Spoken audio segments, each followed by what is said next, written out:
In this video, I'm going to show you how to send high quality photos on Instagram messages. It seems lately there was an update where it kind of destroys the quality of all of the photos and stuff you're sending on the app, but there are some settings you can use to fix that. First thing you want to do is go to your profile on the bottom right corner, and then you can tap the three lines in the top right corner, and then you can scroll way down to where it says media quality.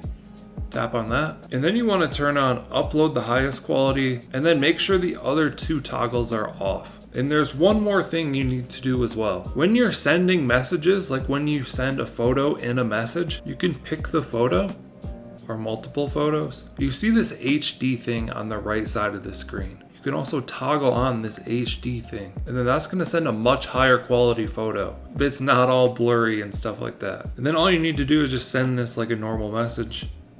And I've tested this, it's much higher quality and much better to use. Hope you guys enjoyed this, found it helpful. Let us know what you think down in the comments below. Like and subscribe if you want to see more videos like this. Thank you guys for watching. I'll catch you in the next one.